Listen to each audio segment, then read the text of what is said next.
Boston College quarterback Phil Jurkovec will be a first-round draft pick in the 2023 NFL Draft. I'm going to explain why he'll be a draft pick, who he could go to, and what could hold him back. All of this and more on today's Locked On Boston College. This is Locked On Boston College. I am your host, AJ Black. I am also the editor and publisher of BC Bulletin, part of the Sports Illustrated and Fan Nation Network. Make sure to check my work out there.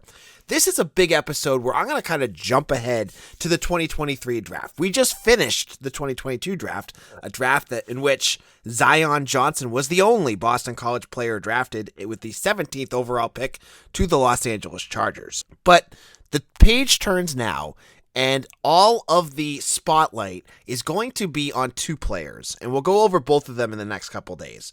Wide receiver Zay Flowers and quarterback Phil Jurkovec will be the focus of today's episode as he heads into his third season with Boston College. Now, you guys all remember his story. If you know Boston College, you know Jurkovec's story. He started at Notre Dame. He was a four-star blue-chipper quarterback. He transferred out after Ian Book landed the starting job. He comes to BC. In his first season, Jurkovec was fantastic, throwing for 2,558 yards, 17 touchdowns, 5 interceptions, and a rating of 138. Then, in 2021, he gets hurt. And this really is the reason why Jurkovec is back in 2022.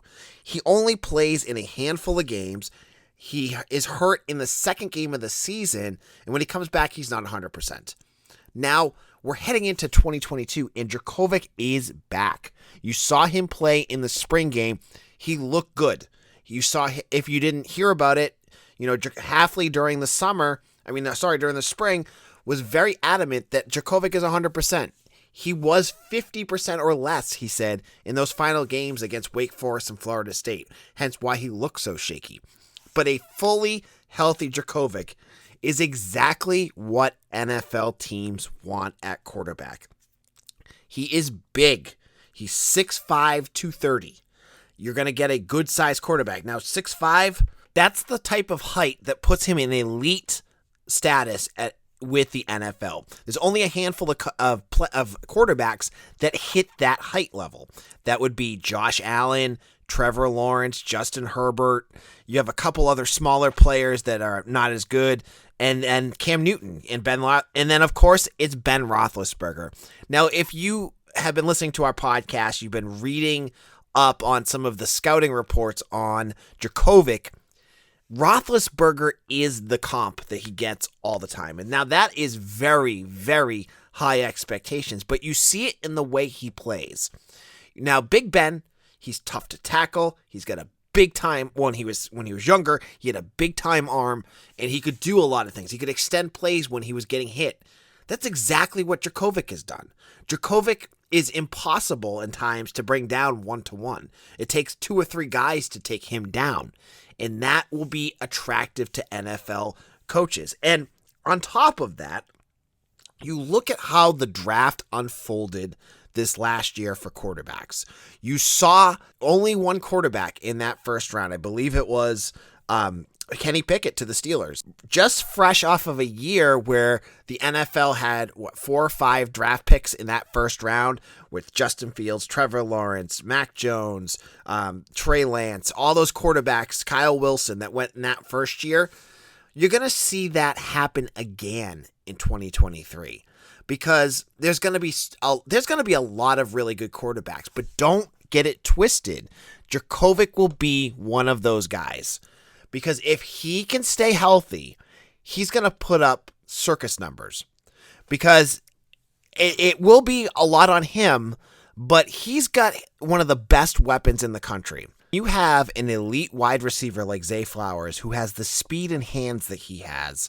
This is going to make Jurkovec look like $1 million out there, because Jurkovec has clearly the skills, the arm to do that. But when you have an elite receiver to throw to, it can fool some scouts. I'm not saying he needs to fool scouts, but it can show them that this is a guy that can really uncork a ball, a guy that can be dominant.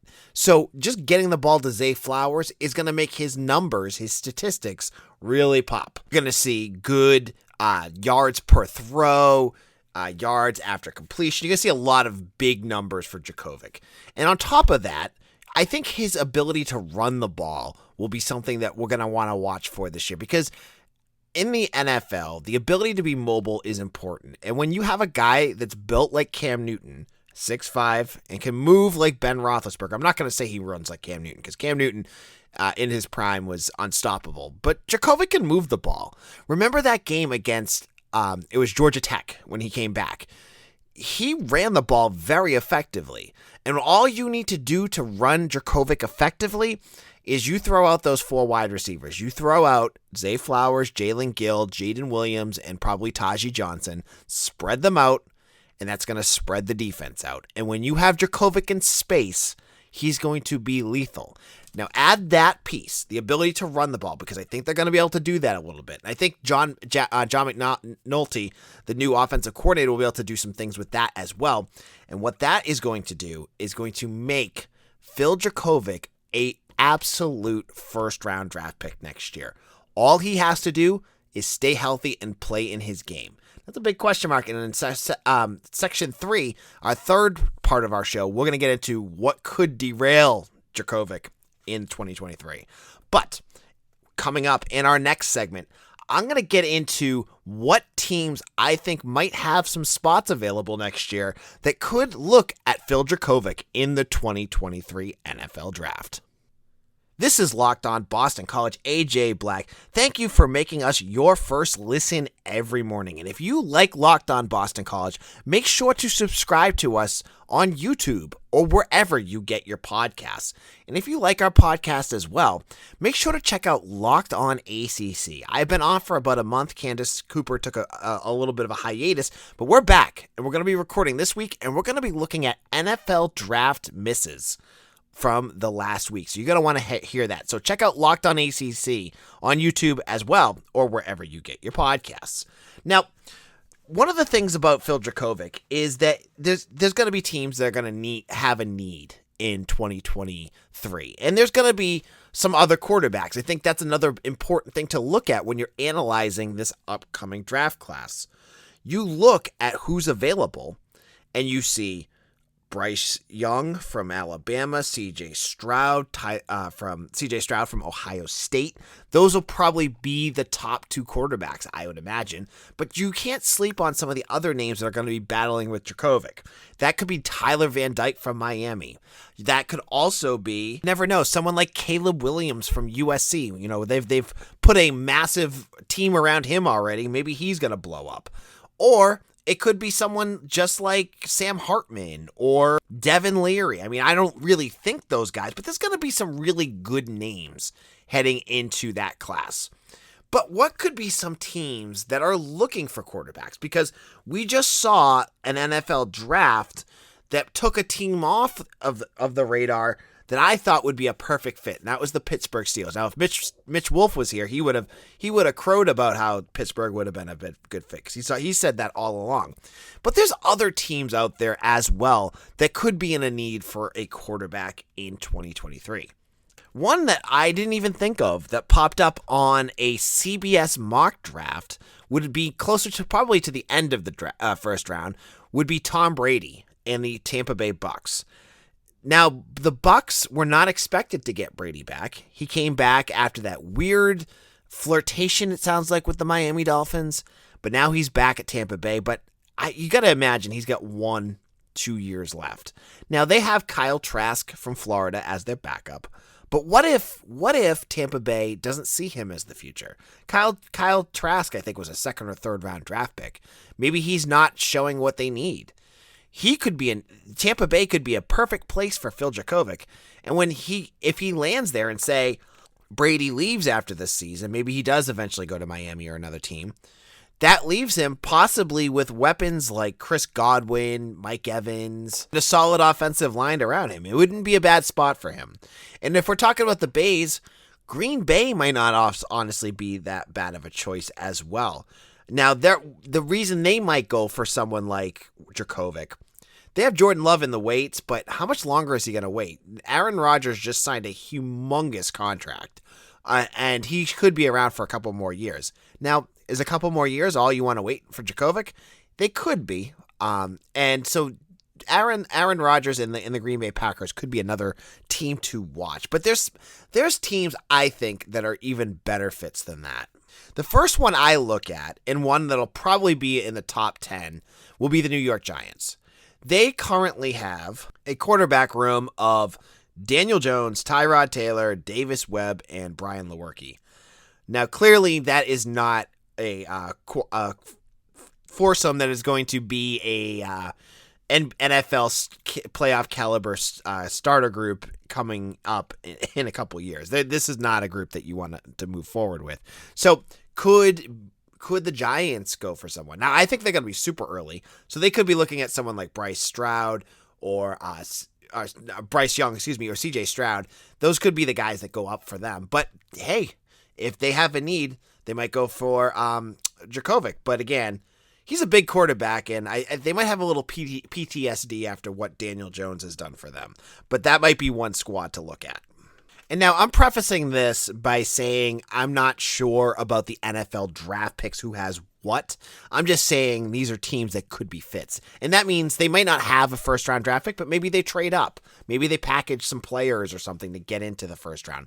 I'm just saying these are some teams that are interesting to watch. Now, another team that I thought of that could be a fit in terms of need of a quarterback are the Miami Dolphins. Now, the Miami Dolphins have Tua Tagovailoa, and I'm not sure he's the fit there. There's a lot of buzz that he's not the future quarterback for that franchise, and it was a surprise that he lasted this year. It looked like they were going to grab Tom Brady in the offseason, but they didn't. Maybe Jurkovec will be the fit there, and I'm sure they're going to have Matt Applebaum back there crowing for him, and maybe that'll be a fit. But that would be one other team to watch. Another team that's connected to BC that I thought, yeah, they might need a future quarterback is the Indianapolis Colts. Now, Indianapolis has Matt Ryan right next year, but he is 36 years old. He's going to be 37 at the end of the season. He's turning 37 before the season, He'll be 38 before next season. Now, how many quarterbacks last that long? You got Tom Brady and Peyton Manning and Brett Favre. Ryan he could last a couple years, but maybe Indianapolis needs an answer behind him, the future quarterback. And what would be a better pick than Phil Jurkovec? So they could be another team that I could see, looking at a quarterback next year. Then you'd have to go further west for my last choice of a team that could use a quarterback in 2023, and that is the Seattle Seahawks. Now, the Seahawks just traded away Russell Wilson this offseason, and they have, I'm not going to bash Drew Lock, but they have close to nothing at quarterback. They have Drew Lock, Jacob Eason, and Geno Smith. Geno Smith is a career backup. Jacob Eason is not going to be a starter as far as I can tell.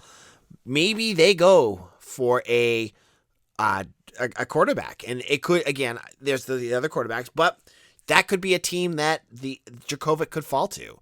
Jurkovec could find a team like Seattle that is looking for a quarterback right away. They're a team that probably will have a lot of draft capital as well, because they've, I believe they got quite the haul when they traded away for Russell Wilson. So those are just a few teams that you're going to want to watch for in 2023 that are going to need a quarterback, because it was a weird offseason for the quarterbacks. First of all, you had a ton of trades. You saw teams moving around. You saw, Deshaun Watson ending up with the Browns. Baker Mayfield hasn't ended up anywhere, but it sounds like he may end up with the Panthers. Matt Ryan gets traded. And then the draft class, was as underwhelming as it gets for quarterbacks. You got Kenny Pickett in the first round, but everyone else, it was a crapshoot. Sam Howell free fell. You had Zappy go to the Patriots. You had all these weird picks go on, but they were all later rounds. Next year should be a change, and if Phil Jurkovec plays to his level, he could be in that conversation, and I think we'll be talking about mocks about him for about the next year, and I hope you are ready for that, because it'll just be interesting. It's, when you have a quarterback do that, it drives a lot of conversation. It was interesting to see Zion Johnson go in the first round, but he's an offensive lineman. How much can you really talk about Zion Johnson? When you have a Matt Ryan or a Phil Jurkovec, it's a big deal. And interestingly enough, we're going to get into our next segment will be why Phil Jurkovec will not be drafted in the first round, and we'll get to that in just a moment. Now, BetOnline is your number one source for all your betting stats and sports info. Find all the latest sports development, league reviews, and news, including this year's basketball playoffs and the start of the Major League Baseball season. They have all sorts of great bets on BetOnline. You can find the number one draft pick for next year. And as we're talking about Phil Jurkovec, he's listed there, and he has the 5th best odds in the entire country. So if you're interested in getting Phil Jurkovec at 16-1 odds, that's, you put down $10, you're going to win $160. You can head on over to BetOnline. Or if you want to go with a safer pick, you go with CJ Stroud at 2-1, or Bryce Young at 5-2, or Will Anderson at 3-1. But if you're listening to this episode, I know you're a Boston College fan and you're hoping for that magical season with Phil Jurkovec. So head on over to BetOnline and you can make your bet on Phil Jurkovec being the number one pick in the 2023 draft. BetOnline is so easy to use. All you need to do is grab your phone, your tablet, or your laptop and head over to BetOnline. It's your continued source for all your sports wagering information, from live betting to playoffs, esports, and more. Head over to the website today or use your mobile device to learn more about the trends in action. Head over to BetOnline, where the game starts. This is Locked On Boston College. Tomorrow is Recruiting Wrap-Up Wednesday. I got a load of news about Boston College football recruiting, a new possible commitment for basketball that you want to know about, and some transfer portal interesting nuggets that we're going to try to unwrap and get into. Now, this episode is dedicated to quarterback Phil Jurkovec and the potential of this quarterback being drafted in the first round of the 2023 playoffs. In the first two segments, we talked about why he could be drafted, what he has that will be attractive to teams, and what teams are looking for a quarterback when they are drafting next year. Now, there's a lot of moving parts between now and then. There's moving parts in the NFL. I mean, I gave you a bunch of teams, but you never know. All it takes is one trade and things can change. Look at what happened with the Colts. But you could also look at college football and you could look at Jurkovec's trajectory and you could see that there's things that could happen for him out there that could impact his potential in the NFL. Now, what is it about his game that could turn off NFL teams and make him less than a first-round draft pick? And there are a few things. Now, the biggest thing, the one that Boston College fans around the country hold their breath about every time he touches the ball, is injuries. Now, Jurkovec has been hurt 3 different times in the last 2 years. He missed significant time twice in 2020. Not significant, but he missed a couple games in 2020, including the end of the season when Dennis Grosel had to play against UVA. Played with a separated shoulder that he got against Clemson when he refused to go down. And then he had I think it was a lower leg injury against Louisville that sidelined him for the rest of that game in the game against UVA. Now, he was also hurt in 2021, and we don't need to recap this entire story. It was that dive against UMass. He goes in, comes back, he broke his hand. That was a fluky injury. I think scouts will be able to look past that one, because things like weird stuff happens in football. It's a violent game. You're in these giant piles of, over 1,200 pounds of men just moving around, and things can happen in terms of injuries. So that kind of injury, I think they can move away from and understand that that's just kind of fluky. But I do have to wonder, even if he gets hurt again and misses time in 2022, if his injury record is going to be a turnoff for our NFL teams.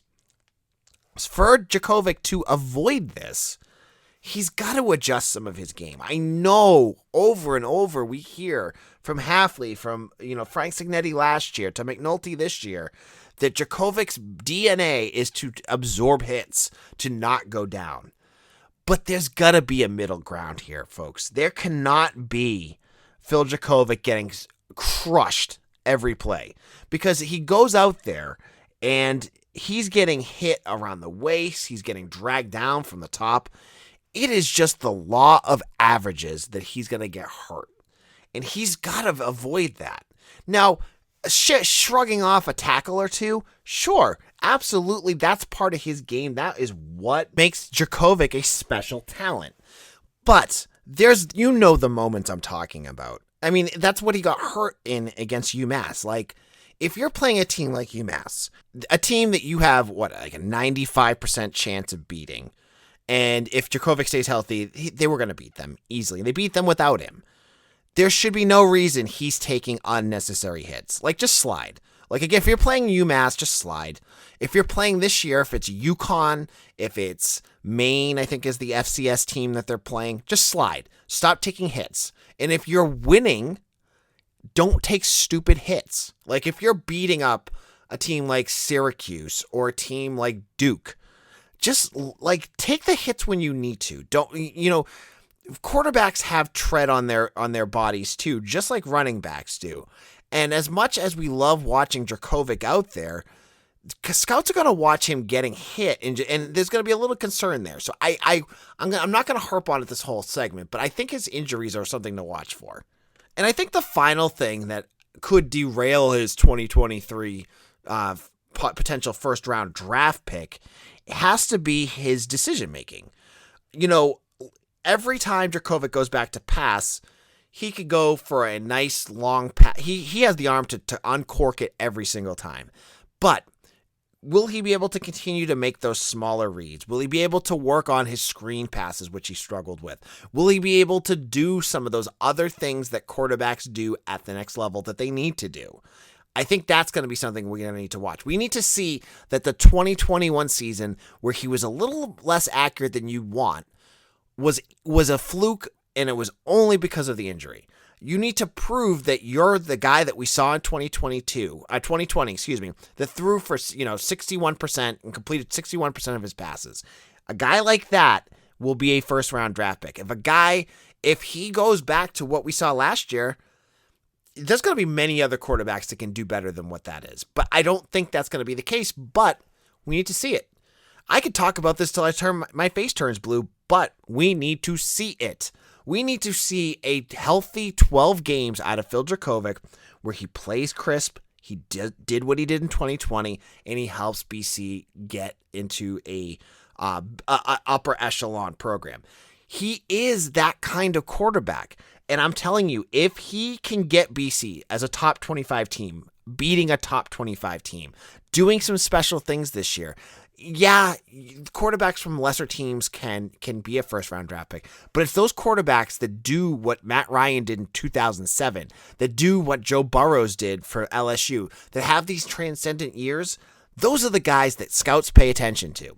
If BC goes 6-6 and Jurkovec just kind of flops against some of those elite offenses and defenses, they're going to say, oh yeah, but there's other guys that could do that too. He needs to ball out in 2022. And this could be the year where he shows the world that he's not just a good quarterback, he's not just a sleeper, he is an elite quarterback, and he's right there. He just needs to tweak a few things. But he's got an elite wide receiver. He's got good other weapons with him. A questionable offensive line, but I think they'll be better than we expect. With a good offensive line coach, Coach Googs, I think will be good. I think if he puts up some circus numbers and does some big things in big games, that will get Phil Jurkovec a big first-round draft pick grade. And I think that is what we'll be watching for in 2022. Now, on tomorrow's show, again, recruiting news. If you want to know about the future of Boston College football, who are the names they are going after? Who are they in good shape with? Who are names that they might miss on, but other ones that they might grab? You're going to want to hear my thoughts on this on tomorrow's show, so make sure to check that out. Now, follow me on Twitter at LockedOnBC. You can follow me on Twitter as well. My personal account, Big Game Boomer, just named me the best BC personality. You can follow me on Twitter at AJBlack_BC. I thought that was kind of cool. I know he's just like the Excel spreadsheet list guy, but I thought, hey, he shouted me out. I'll take it. I love attention, so I'll take that piece of attention there. And make sure you find us wherever you get your podcast. If you enjoyed today's episode, make sure to give us a 5-star review and hit that subscribe button. And the best thing you could do as a listener of this show is tell a friend. If you have a friend that you go to BC football games with, tell them about Locked On Boston College. Tell them why you like this show, And I'm sure you're going to like more of what we got coming up this summer, including special guests and a lot more previews for the 2022 season. This is AJ Black. Hope you all had a great time listening to the show. I had a great time recording it for you. Have a great night, everyone. Take care.